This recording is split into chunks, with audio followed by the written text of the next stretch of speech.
ታዩት ነው ዝም ብሎ አልቅሽ ይልሻል፣ አውሪ ይልሻል። ወላይ በጣም ወዲ ብሻል ሳሪ ኸይር እንደውም አይደለም እንደዚህ አይነት እንደዚህ ሆና ምናምን ሳይሆን ምንም ነገር ሳትሆኚ ከመሬት ተነስቶ አልቅሽ አልቅሽ ይልሻል። እንዴ ሳይኮሳተር ሰውዬው የተኮሳተረ ይመስለኝ ነበር። ወላይ ሳያኮርፍ ያኮረፈ ይመስለኝ ነበር። ምን ሆነህ ነው ጭቅጭቅ? ምን ሆነህ ነው? እኔ ምን ሆነህ አንቺ ሴት አሪፍ ባለፈው አላየሻትም? ዝም ብያለሽ አልቅሽ ይለኛል። እንደው ምንድነው የሚሻለኝ? ወላሂ ሙኒት እኔ ይኸውልሽ እኮ አልኩሽ ቤት ውስጥ እንደዚህ እየተንከባከቡኝ እንዲህ እየሆኑልኝ ቁጭ ብድግ እያሉልኝ በቃ ዝም ብዬ እንባ ታውቂያለሽ። የሆነ ቀን ሰው የሞተብኝ ሰው ነው መስሎ አልኩሽ። ሰው የሞተብኝ ሰው ወላሂ እቺ ልጅ በሰላም ሆነ ምናምን አትይም። ጁማ ቀን እንዲሁ ሳለቅስ ሪሞ እስኪ አንድ ነገር ልጠይቅሽ በእናትሽ። ጠይቂኝ። እኔ የምችለው ሆነ ሸበላ የደበቅሽው ለምንድን ነው? ፈርተሽ አትገላግያቸውም? እንደ አንዴ ሱዳኒ ነው፣ አንዴ ሽማግሌ ነው፣ አንዴ ምንድን ነው እያሉ ሲሰቃዩ ልጅቷ ደግሞ ቁጭ ላንቺ ስሚማ፣ እንኳን ላንቺ ለእኛ መኩሪያችን እኮ ነው። በጣም ሞገስ ምና ትከሻልሽ ፊቴን እንደዛ ዞር አድርጌ አንዴ ምን ጥርጥር ነው ያደረኩት በአንድ ጊዜ ተለስ ስታና ያደረኩት ይመሳቸው ብዬ እንደመጨበጫቸው። ሌሎቹማ ማሬ ገንፎ ምናምን እያሉ ቁጭ አሉ። አንቺ ጎበዝ ጎበዝ። እኔ መጀመሪያ ስንገባ ውስጥ ነበር ይኸውልሽ መጀመሪያ ገብተን ይሄ ሰውዬ እንዴ ሰው ፊት መቅረብ አይችልም? ይችላል። ለምንድን ነው የተደበቀው? ይሄን የመሰለ የተደበቀ ጥሩ ነው ወይ ያለ እኮ ነው አነጋገር። እኔ ምን አረኩ መሰለሽ ሪም አንድ ሰሞን ሼባ ምናምን እያሉ ሱዳኒም ሲሉ ነበር። እኔንም እንደዛ ሲሉ ስሰማ እህቴን ሊጠይቁ በመጡበት ጓደኞቼ ናና አሁን ያት አልኩት። እሺ አትሊስት አንድ ሁለት ምስክር እንዲኖረኝ ብዬ አየኋቸው። አይውልሽ ገንደስ ያንደረቱን እያገላበጠ ሲገባ ሰኒ ይሄ እንትን የሚያስደርግ ነው እንዴ ትሬነር ነው እንዴ አለች። ተመልከች ሽማግሌ ተባለ ሰውዬ። እኔ በቃ ሙኒታውን አንቺ እንደና መስካሪ አግኝቻለሁ። ሙኒቱን ጠይቋት ነው። ቢስሚላ መገላገል ነው። ካልሆነ እኔም ራሴ እያሰብኩኝ ነው። ሙኒታው ማሳየት አይደለም ግልጭጭ ነው የማደርገው እኔ። ኧረ ምን በወጣሽ ማሚዬ፣ እንደዚህ ማድረግ ነው እንጂ ሰውን ሰብሰስ እንደዚህ ልባቸው ተንጠልጥሎ ይኖር እንጂ እንደዚሁ እንዳሉ ይኖሩ። ግን ገረመኝ ወላሂ። አንቺ ሴትዮ ምን ሆነሽ ነው አለችኝ። እንኳን ለማንኛውም ግን ማሻላ ብያለሁ። ደግሞ አንቺ ልጅ የኔ ባል ሙኒትዬ እና የጥለት ማታ እኔ ደስ ይለኛል። የጥለት ማታ ያለ ጨዋታ፣ ድብብቆሽ፣ መሽኮርመም ነገር ልታመጣ ነው ሰኒ። ይጅበት ይጅበት እናቴ።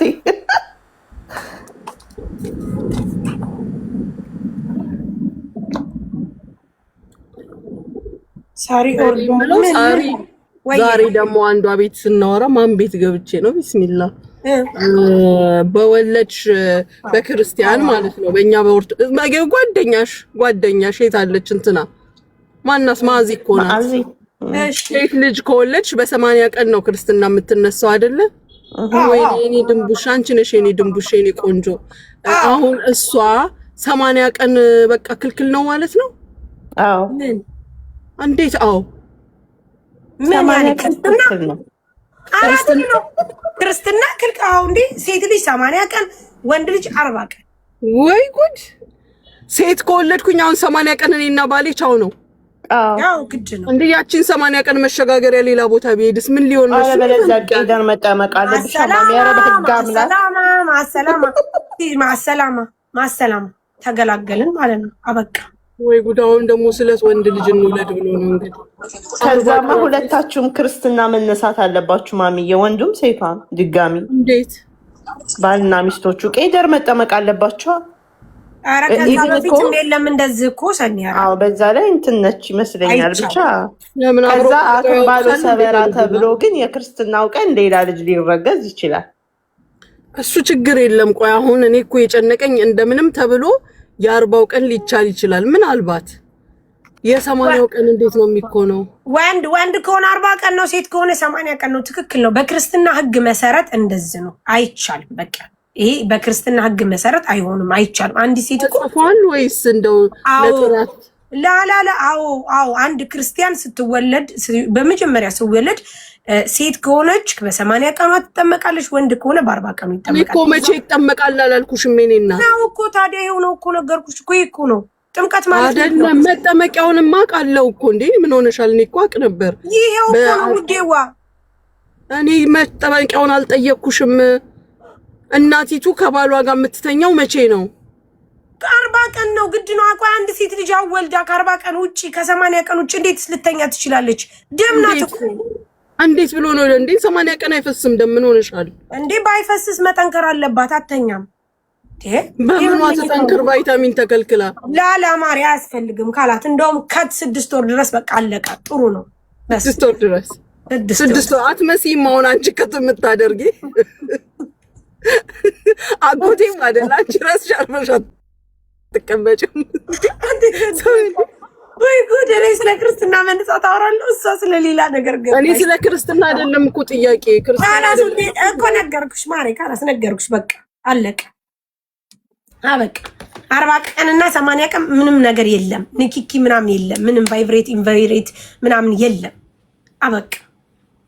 ይሄ ሙኒት እንትን ላይ ናት ውዴ። እሷ እኮ ሌላ ዓለም ናት ማሬ። እኔ ምሽ ገባኝ፣ አሁን ገባኝ።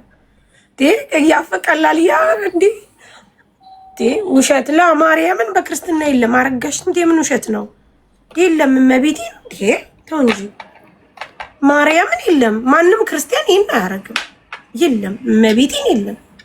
አሁን ነው የገባኝ። እንዴ እኔ ቀደም እኮ ግን አትማይ ደግሞ እኔ አላረግም በይ። እሱንም ከቻልሹ አለበለዚያ አትማይ። ማርያምን በክርስትና የለም አይልም። የለም እንዴ እምላለሁ ማርያምን የለም። ህጉ እንዲህ ነው ብለሽ በይ እንጂ ማንም አያረግም አትበይ። ስንቱን ሰው ትጠብቂያለሽ? ምን ማረጋገጫ አለሽ? ቀን አብረሻት ልትይ ትችያለሽ እንዴ? ሌሊቱን አብረሽ ታገኛለሽ እንዴ? እንደውም የምሬን ነው የምልሽ፣ ብዙ ነገር ልንተላለፍ እንችላለን። እንዲህ አይነት ነገሮች አንተላለፍም። እውነት እኔ አምናለሁ በዚህ። በጣም አስቸጋሪው ነገር ደግሞ ይሄ ነው። የሚያስተላልፍ የሰውን ልጅ ሁሉ የሚያስተላልፍ ጉዳይ ይሄ ነው። አይ ውዴ ይኸውልሽ፣ አሁን ለምሳሌ አለው ይለያያል። ለምሳሌ አሁን የማትቆይበት ነገር ይኖራል። እንዴት ነው ማስረዳት ጋይስ? እንዴ የማይቆይበት ነገር ይሄ ነው። ሁሉ ነገር ልትቆይበት ትችያለሽ አይደለም? ይኸውልሽ ተጣልተሽ የማትቆይው ነገር ሊኖር ይችላል። ማሚ ይመች ይችላሉ እንዴ እናንተ? እንዴ ትክክል እንዴ ሐቂቃ እንዴ ምን ሆነሽ ነው? ትእዛዝ ነው፣ መታዘዝ ግዴታችሁ ነው። በሃይማኖት በእስልምናም ቢሆን በክርስትና ያለ ነገር እንግዲህ ተከታዩ የመታዘዝ ግዴታ አለበት። ነገር ግን ስለ ግለሰብ ስናወራ፣ ስለ ራሳችን ስናወራ፣ ስለ ሰው ስናወራ ከሚያሳስቱ በጣም ከሚያሳስቱ ነገሮች አንዱ ይሄ ነው። በነገራችን ላይ በጾም ራሱ የለም። ጾም ሲጀመር የምትበይው ምግብ ስለሚያደክም አሁን ስጋ፣ ቅቤ ምናምን እነዚህ የሚያሟሙቁ ነገሮች የሉም። ሽሮሽን እየጠጣሽ ድሮስ ምን ሊያምርሽ ነው? አርፈሽ መተኛት ነው። ነገር ግን ወልዳ በግ ታርዶ መረቅ እየተጠጣ ገንፎ እየተበላ ወደዛ ሰዓት ፍቅር ወደ ልጅ ነው የሚሆነው፣ ወደ ሌላ አይሆንም። ብሎ ነገር የለም። ይሄን ራስሽን አትፎግሪው። የባል ፍቅር ወደ ልጅ አይሄድም፣ የሚስት ፍቅር ወደ ልጅ አይሄድም። ና ማሪ በሰዓቱ በቃ